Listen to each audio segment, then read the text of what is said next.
There is something almost magical about this sculpture, Raffaelle Monti's veiled Vestal. Carved from Carrara marble, the delicate veil seems impossibly translucent, a masterful illusion created in stone. But beyond its artistry, this sculpture holds a unique place in history. Commissioned by William, 6th Duke of Devonshire, on the 18th of October 1846, this was Monti's very first recorded veiled figure, a motif that would come to define his career. The Duke, captivated by Monti's skill, paid £60 in advance for the work, effectively introducing the young sculptor to the British public. Just 2 years later, Monti moved permanently to England, where he would achieve lasting fame, setting up his studio at 45 Great Marlborough Street, London, and working there until his death in 1881. The veiled Vestal Virgin was a technical feat. Carved in the round from 3 primary blocks of Carrara marble, it was assembled in a very specific order, the base first, then the body, with the final section being the head and the veil, carefully placed over the figure. Monti's ability to create the illusion of a gossamer-thin fabric in solid stone was astounding, and it set the standard for veiled sculpture in the 19th century. The sculpture's journey has been as fascinating as its creation.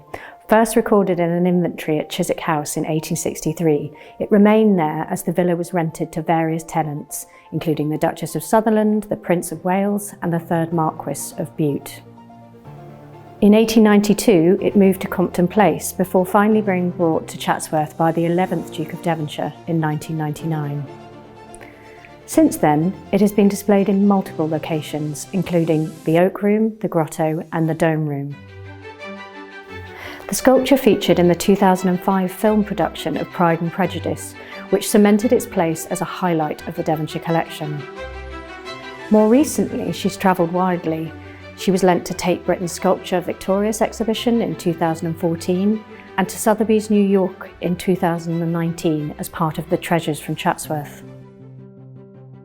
But what of the figure herself?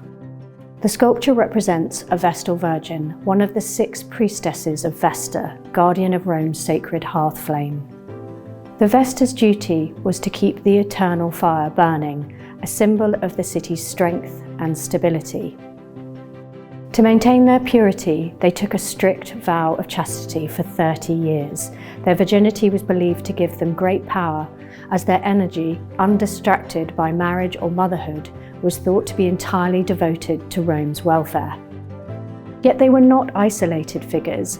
Unlike most women in Roman society, Vestals were free from their father's legal authority, could inherit property, and even attend private dinners and state events.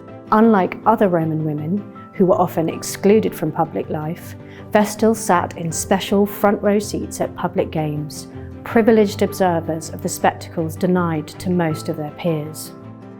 Revered for their chastity, the Vestals were granted freedoms and status beyond that of any ordinary Roman woman. Monti's veiled Vestal Virgin embodies this unusual position. The veil is a symbol of purity and mystery, but also of restriction, a barrier between the Vestal and the world.